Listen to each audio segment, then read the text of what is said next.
Harry said racism was a big part of their decision to leave, which you know things are bad at Buckingham Palace if they came to America to get away from racism.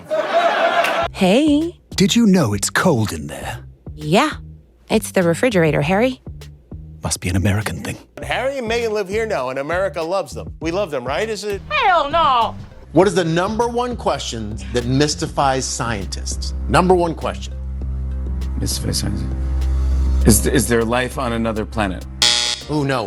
Why does Meghan Markle make her own pretzel bags? They don't know why. That's interesting. She takes it from one bag and puts it in another bag. It's another bag. And that confuses people.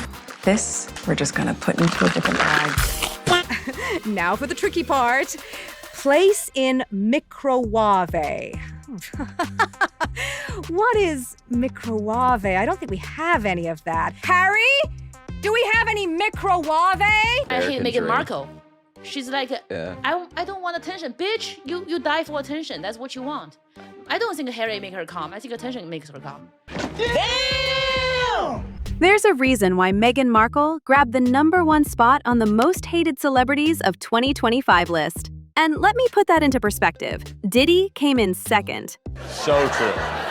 Not just true, so true. And Jimmy Kimmel didn't even try to roast Harry and Meghan. He just stated the facts, and the jokes practically wrote themselves. Everyone thinks marrying a prince is like a fairy tale. Turns out it's not. Meghan Markle said that when she joined the royal family, they took away her passport, driver's license, and keys. Welcome to the royal family. Please remove your belt and get ready for a cavity search. Jimmy started by sarcastically mocking Meghan for whining about royal protocols. Because apparently, Meghan expected the royal family, a 1,000-year-old institution, to operate like an Airbnb. Good vibes, free parking, no rules, and a big palace where she could just play queen. That says at William and Kate's wedding, Harry was suffering from a frostbitten penis, for real. He admitted this. He got frostbite on an expedition to the North Pole. He wrote, upon arriving home, I'd been horrified to discover that my nether regions were frost-nipped, while the ears and cheeks were already healing, the todger wasn't. He's very British to refer your penis as a todger, and very scary. Then Jimmy brought up one of the most bizarre moments from Harry's own memoir. And just to be clear, this isn't exaggeration. Harry actually wrote this himself. Like, who even approved this? Very British to refer your penis as a todger, and very scary. You know, without a functioning todger, it's impossible to Roger. You can't... And this is the same couple asking for respect and sympathy, while Harry is oversharing like he forgot the book was going to be published. Think about it for a second. A future king is getting married. The world is watching. And Harry's big contribution to history is oversharing a story nobody asked for, nobody needed, and nobody can unhear. It is crazy to learn that the prince went to his brother, the royal wedding, with a frozen todger. And when you really examine the video, I want you to listen closely here because it makes a lot more sense. I froze my todger. Psst, Harry froze his todger. Dearly beloved, Prince Harry's hot dog is now a very, very cold dog, as he has frozen his todger. Amen. Please rise, since Harry's royal wiener cannot.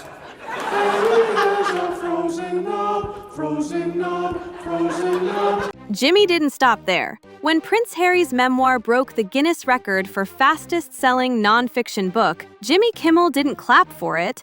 He laughed at it, which honestly felt like the most appropriate reaction. Instead of treating it like some historic achievement, he turned the whole thing into a children's book parody and made it a joke on primetime TV. Prince Harry, whose memoir just broke the Guinness record for fastest-selling nonfiction book of all time. The story of Prince Harold and his frozen yogurt slinger is so popular, they're now releasing a version for kids. I don't know if you know about this. It's a twist on The Princess and the Pea. It's called The Prince and the Penis, and it's, by the way, if the kids are still up, this would be a good... I mean, let's be real. You are, okay, were a literal prince. Your book was always going to be a bestseller. People weren't lining up because it was literary genius. They were lining up because it's royal gossip. Even if part of that gossip involves you writing about your frostbitten private parts, like it was an essential chapter in human history. Let me start with you, sir. You've lived a life with the royal family, you've had everything handed to you, but you say your life has been hard, and now you've written all about it in your new book, Where? Now things really started to change. Because once Jimmy Kimmel turned Harry and Meghan into late-night material, it was open season. Suddenly, it wasn't just one host making jokes. Everyone had something to say. Comedians, TV hosts, commentators. The pile-on didn't start quietly. It started loud. Even satire shows like Spitting Image had stuff to add. I'm Megan Sussex, and I'm a good person. And I'm meeting another good person today, the wonderful Ariana Grande. It's about spirituality. It's about making yourself vulnerable. Are you vulnerable? So vulnerable. That's great. So I'm preparing my guests some soul food that my British husband calls a packet of crisps. Can be a tricky dish to master. Especially when a packet is being fucking... Oh my god, you've been knocked down by the crisps. So vulnerable. I love it. But this is where things stop being funny and start getting uncomfortable. Because instead of laughing it off, Meghan Markle reportedly went the legal route, suing Spitting Image for mocking her. And if that sounds familiar, it should. It's pretty much the same move she tried pulling with South Park a while back. We'll break all of that down later, and trust me, you'll want to stick around for it. But before we get there, you need to see what happened when everyone started roasting Meghan and Harry. And that's when Jimmy Carr showed up and exposed Meghan's so-called feminist image for what it really was. I said Meghan Markle is, of course, a lifelong feminist, which she's demonstrated by marrying a prince and giving up her job.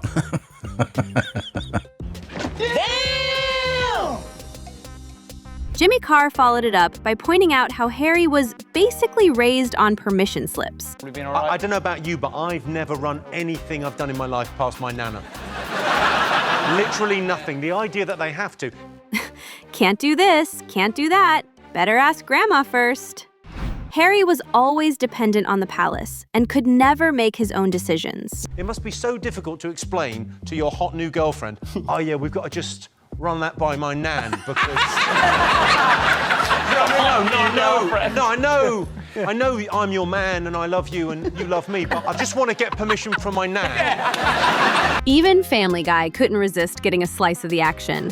When cartoons start roasting you, that's a new level of embarrassment. Like, real people weren't enough. Now even animated characters are clowning you on TV.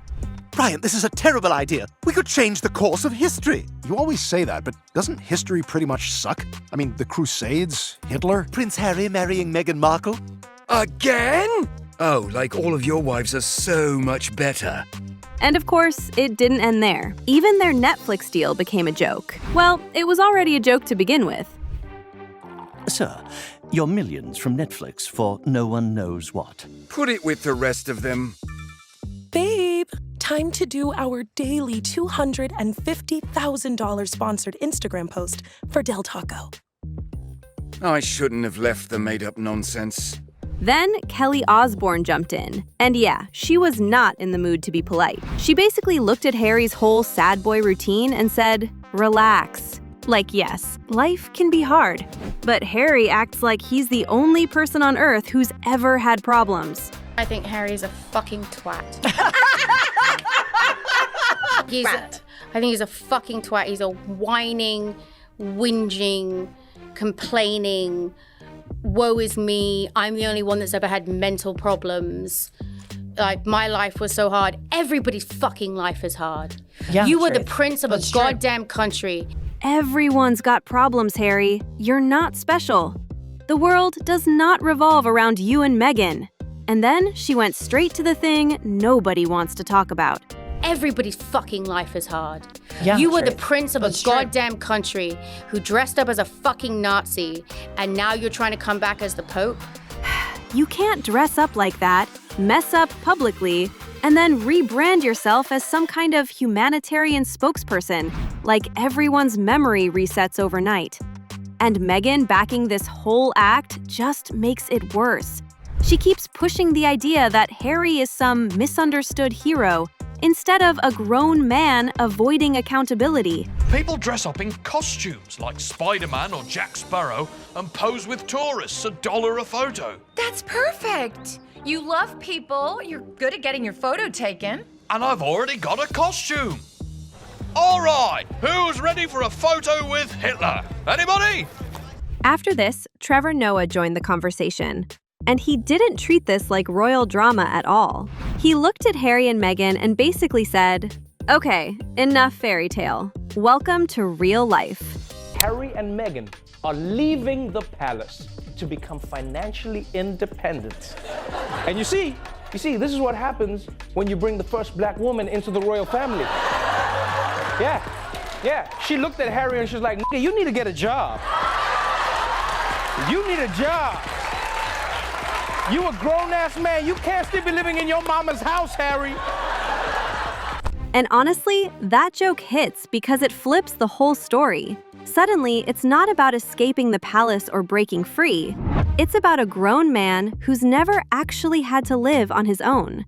No staff, no allowance, no palace credit card. Just bills, responsibility, and Meghan looking at Harry like, "So, what do you do exactly?" Look, I love you and I'm willing to do whatever I need to do in order to be with you, Meghan. Aw, and I love you too. I think it's important we do this ourselves, Harry, and not live off your family. I agree. We'll just have to find a way to make £50 billion on our own. Now, this is the part you've been waiting for. The clips that were apparently too brutal to stay online. Because Spitting Image, one of the most legendary satire shows in the UK, went all in on Meghan's Netflix project. And what they made was so savage, it didn't last. What I do have is a very particular set of skills. Skills I have acquired over a very long career. Skills just give me a sec. Writing stuff on bananas? I swear to God, Harry, ruin my take again and I will end you! Shortly after their Meghan and Harry content went live, a bunch of their videos mysteriously vanished from YouTube. No warning, no explanation, just gone. And yeah, Spitting Image even made a video acknowledging that episodes were removed. Today, we bow our heads in memory of the fallen. More episodes have been removed from YouTube. So the obvious question is, what was so bad that it had to disappear? The answer? Their brutal takedown of Meghan's Netflix show, With Love, Meghan. I adore finding new ways to show up lovingly. This week, we have one of the most famous and recognizable women in the world, meeting Taylor Swift. Hi, Meghan. You're such a good person. And so vulnerable. It makes me sad when people don't take the time to prepare good food for their loved ones. Today's recipe is going to take you 5 minutes. I learned this in France. Eat, pray, love. Now for the tricky part. Place in microwave. They nailed the real issue immediately. Everything on the show is painfully ordinary, but treated like it's some luxury experience. Normal stuff gets repackaged as special just because Meghan is involved. What is microwave? I don't think we have any of that. Harry? Do we have any microwave? It's a microwave, silly. Don't talk to me like that, you bitch! I'm a fucking duchess! Shake that off! Oh! And now, for the finishing touch, a flower. They mocked everything. The breathwork sessions, the dramatic pauses, the flower arranging, the constant need to make basic activities feel expensive, deep, and important. It's like the show is allergic to being normal. Hold it steady, you ginger pots! Hello, followers. You know, little old me is a high-profile, high-success, global brand-creating, vulnerable, and humble business leader. Which means I no longer have time for my lifestyle show, which was such a hit that I'm now in talks with Netflix to pivot to 6 seasons of no more episodes. I've decided my time is better spent doing less, and so I'll be coming on here to patronize you through your phone. Like and subscribe to learn how to breathe, how, as a finishing touch, sticking flowers on anything means you made it with love, and I share the secret to a happy marriage. And this is where it gets really brutal. Now, let's be clear. Officially, nobody has confirmed why those spitting image videos disappeared. But considering Meghan and Harry's history of trying to shut down criticism, the timing raises eyebrows. We all remember how they reacted to South Park and the worldwide privacy tour. The difference is, South Park is massive. You can't scare them. Spitting image? Smaller target, easier pressure. And suddenly, the videos are gone. You just watched the jokes someone clearly didn't want people seeing. So what does all this mean for Meghan and Harry going forward? Honestly, it looks like they're doing this to themselves. They had a real chance to reset their image and be genuine. Instead, they doubled down on performative victimhood, and people are clearly done buying it. Let me know what you think in the comments, and if you want more royal chaos, satire, and celebrity meltdowns, make sure you subscribe.